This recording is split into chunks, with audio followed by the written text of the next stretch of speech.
Hello बच्चों, आज जो हम नया विषय पढ़ने जा रहे हैं वो है संधि। संस्कृत व्याकरण के अंतर्गत आज हम संधि प्रकरण समझेंगे। तो संधि क्या है? दो वर्णों के मेल को संधि कहते हैं। संधि का अर्थ होता है मेल। अब इस परिवर्तन में कहीं पर दो अक्षरों के स्थान पर एक नया अक्षर आ जाता है, या फिर जिसे हम कह सकते हैं कहीं पर एक अक्षर में ही परिवर्तन होता है, तो कहीं पर इन्हीं में से किसी एक अक्षर का लोप हो जाता है और कहीं पर दो अक्षरों के बीच में एक नया अक्षर आ जाता है, नया वर्ण आ जाता है। इस प्रकार से ये संधि होती है।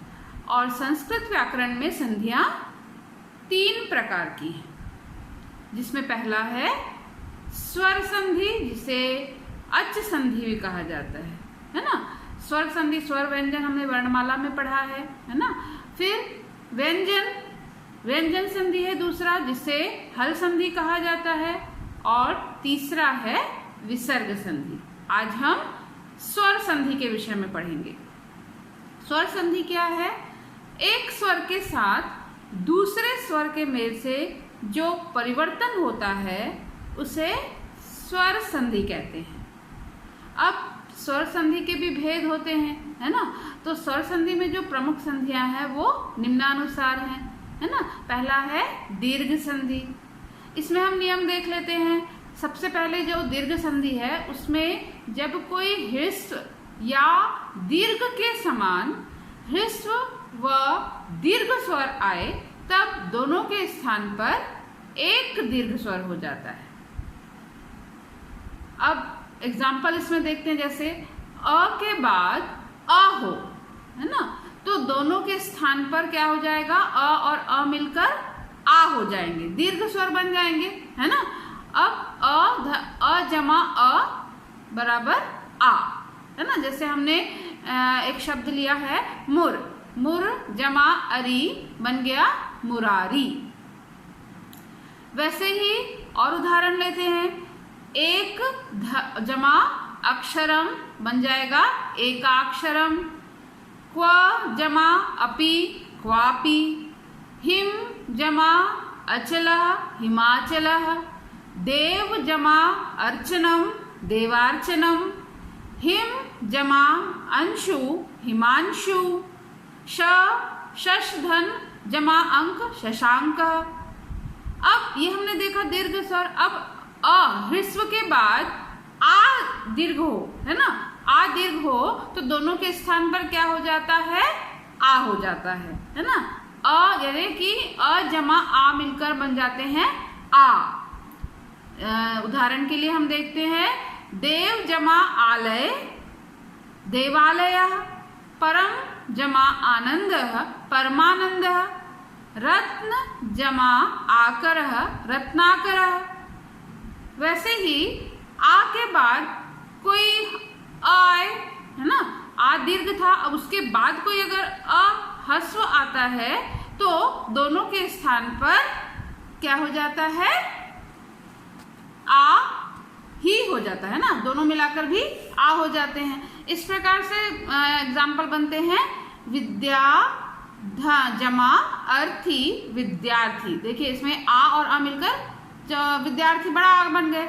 अब आ दीर्घ के बाद फिर से अगर कोई दीर्घ आए, है ना, आ आए, तो दोनों के स्थान पर आ गए, यानी कि दोनों दीर्घ स्वर मिलकर आपस में एक बड़े दीर्घ स्वर की रचना कर लेते हैं, है ना। तो दया जमा आनंद दयानंद। विद्या जमा आलय विद्यालय। महा जमा आत्मा महात्मा। तो यहाँ पर आपने देखा कि आ जमा आ, है ना, आ भी दीर्घ है, उसके बाद भी कोई दीर्घ आ रहा है तो वो मिलकर बड़े दीर्घ बन जाते हैं। अब ई देखते हैं हम। ई ह्रस्व के बाद कोई ई फिर से ह्रस्व आए तो दोनों के स्थान पर दोनों ई मिलकर बड़ा ई बन जाते हैं, है ना, यानी कि दीर्घ बन जाते हैं। तो इसमें उदाहरण हम देखते हैं कवि जमा इंद्र बराबर कविंद्र। रवि जमा इच्छा रविच्छा। अति जमा इव अतीव। तो ये हमने देखा ई और ई मिलकर दीर्घ ई हो गए। जैसे हमने अ और अ देखा था आ हो गए थे, वैसे ही अब ई के बाद कोई दीर्घ वाला, ई ह्रस्व के बाद कोई ई दीर्घ हो तो दोनों के स्थान पर दीर्घ ई हो जाता है ना। यानी ई प्लस ई जमा बराबर होके ई बन जाता है, बड़ा ई, है ना। जैसे मुनि जमा ईशः मुनीशः, परि जमा ईक्षा परीक्षा, कवि जमा ईश्वरः कवीश्वरः। अब ई के दीर्घ के बाद कोई ई ह्रस्व आए, है ना, यानी दीर्घ स्वर है जो ई, उसके बाद कोई ई ह्रस्व वाला जो आए तो दोनों के स्थान पर दीर्घ ई हो जाता है, यानी ई और ई मिलकर ई हो जाते हैं, है ना। जैसे लक्ष्मी धन जमा इंद्र लक्ष्मींद्र, महति जमा इच्छा महतीच्छा, और नदी जमा इव नदीव, है ना। तो अब ये भी वैसा ही है जैसे अ के साथ हुआ था, इसमें भी ई दीर्घ आए उसके बाद फिर कोई दीर्घ आए तो दोनों के स्थान पर दीर्घ ई हो जाता है। जैसे ई जमा ई मिलकर हो जाते हैं ई। इसके हम उदाहरण कुछ देख लेते हैं। श्री धन ईशः श्रीशः, पृथ्वी जमा ईश्वरः पृथ्वीश्वरः, मही जमा ईशः महीशः, है ना। तो ये ई और ई मिलकर ई हो गए। अब ऊ देख लेते हैं। ऊ ह्रस्व के बाद फिर से कोई ऊ ह्रस्व आए, है ना, ऊ छोटा ऊ, और फिर उसके बाद फिर कोई ऊ आए तो दोनों के स्थान पर दोनों मिलकर क्या हो जाते हैं, दीर्घ ऊ हो जाते हैं, है ना। ऊ जमा ऊ बराबर ऊ, है ना। जैसे उदाहरण लेते हैं। भानु जमा उदयः भानुदयः, साधु जमा उवाचः साधुवाचः, सु जमा उक्ति सुक्ति, है ना। तो यहाँ हमने देखा कि दो जो ह्रस्व ऊ है वो मिलकर दीर्घ ऊ हो गए। उसी प्रकार से ऊ ह्रस्व के बाद कोई दीर्घ ऊ आए, है ना, तो दोनों के स्थान पर क्या हो जाता है, वो दीर्घ ऊ हो जाता है। जैसे ऊ धन ऊ बराबर ऊ। उदाहरण इसमें देख लेते हैं।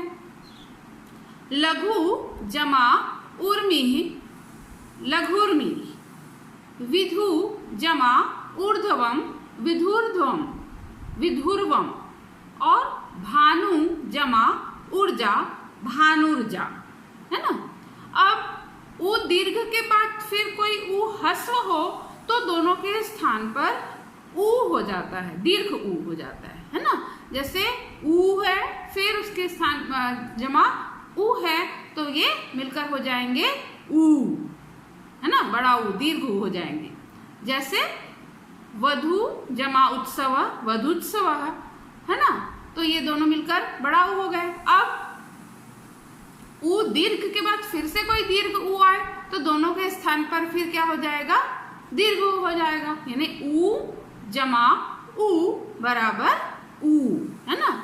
उदाहरण के लिए भू जमा ऊर्जा भूर्जा, वधु जमा उचु वधुचु, चमू जमा ऊर्जा चमूर्जा, है ना। तो ये हमने देखा कि ऊ दीर्घ और दीर्घ मिलकर भी दीर्घ ऊ ही बन जा रहे हैं।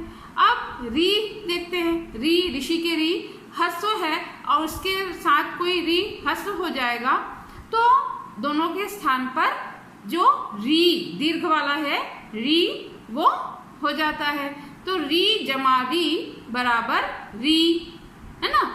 अब इसके उदाहरण है मात्र जमा ऋणम मातृणम, स्वश्री जमा रिद्धि स्वसिद्धि, पितृ जमा ऋणम पितृणम। तो ये हमने देखा कि दीर्घ संधि के नियम के अनुसार जो दीर्घ संधि में दो वर्णों के मेल के साथ जो संधि हुई थी, इसमें जो स्वर ह्रस्व स्वर और दीर्घ स्वर मिलकर किस प्रकार से परिवर्तन करते हैं। तो इसी तरह दो वर्णों के अलग अलग करने को हम क्या कहते हैं, विच्छेद कहते हैं। अब हम विच्छेद को भी समझ लेते हैं। संधि दो वर्णों का मेल था और संधि विच्छेद यानी दो वर्णों का अलग होना। तो कुछ उदाहरण देख लेते हैं। जैसे हिमालय शब्द है, जिसमें हम इसका विच्छेद करेंगे तो क्या हो जाएगा, हिम जमा आलय। महींद्र है तो मही जमा इंद्र। सूक्ति है तो सु जमा उक्ति, है ना। इस प्रकार से हमने देखा कि संधि और संधि विच्छेद, है ना। अब अगले अध्याय में हम स्वर संधि के भेद के साथ फिर मिलेंगे। तब तक के लिए धन्यवाद।